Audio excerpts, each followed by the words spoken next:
Je m'appelle Léo, j'ai 34 ans, je suis infirmier puériculteur. Donc, je participe aujourd'hui à une formation sur le portage des bébés. On est accompagné par une professionnelle en portage.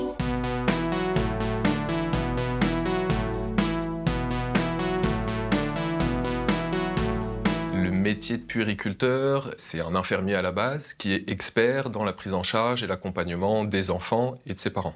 Idriss, je commence. Je te donne une petite feuille pendant qu'on discute un petit peu avec maman.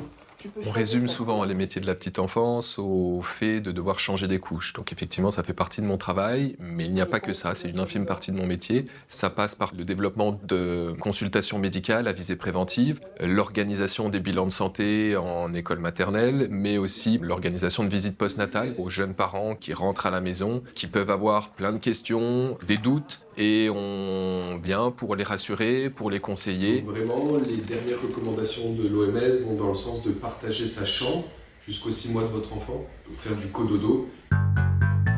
Le métier de puériculteur est considéré comme un métier plutôt féminin. On entend assez peu l'appellation puériculteur, mais plutôt puéricultrice.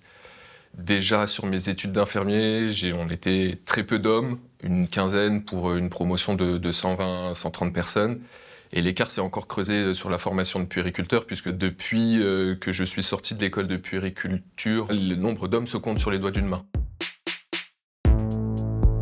Je vais te transformer en éléphant. Dans les représentations et dans l'imaginaire collectif, on peut penser que je suis trop peu maternant pour être puériculteur, du fait que je suis un homme, du fait que je sois grand, que j'ai des grandes mains, qui plus est que je sois un jeune homme, ça a aussi son importance, je trouve, dans ce métier. Je pense qu'on peut aussi bien materner en étant un homme ou une femme. C'est vrai qu'on entend beaucoup ce terme materner, maternant.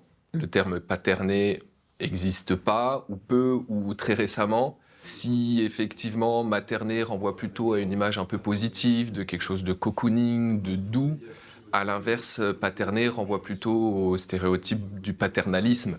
Le cadre, l'autorité, la hiérarchie. Et c'est d'ailleurs des attentes que je peux avoir sur le terrain, des professionnels qui attendent de moi de pouvoir repositionner un cadre, parce que je suis un homme. On peut aussi attendre de moi des tâches un petit peu physiques, de la manutention, du bricolage, ou développer des activités sportives, des activités qui bougent auprès des enfants. C'est les attentes par rapport à un homme.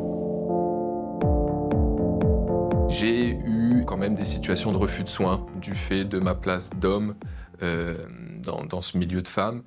Refus de soins notamment sur des situations d'accompagnement ou de soutien à l'allaitement, qui est effectivement un soin un petit peu intime et où là, les personnes par pudeur des fois peuvent refuser effectivement que j'intervienne auprès d'eux. Moi j'entends, je respecte dans tous les cas, j'essaie de trouver une solution en proposant éventuellement le passage d'une collègue ou en réorientant vers des professionnels féminines, mais c'est pas non plus mon quotidien. En tant que puériculteur, il m'arrive aussi d'être pris pour le médecin. Les familles arrivent, me disent « bonjour docteur », alors que c'est ma collègue femme à côté qui est le médecin. Donc moi, je repositionne tout de suite. Souvent, on en rigole avec le médecin, mais ça arrive assez régulièrement, ouais. Ouais. Une femme qui accède à un métier d'homme est souvent vécue comme quelque chose de positif ou de valorisant. À l'inverse, je crois qu'un homme accédant à un métier dit féminin est plutôt vécu comme quelque chose de négatif ou comme quelque chose de dévalorisant, ce qui n'est évidemment pas le cas. Il y a quelques mois maintenant, j'ai eu l'occasion d'organiser une visite postnatale auprès de 2 papas.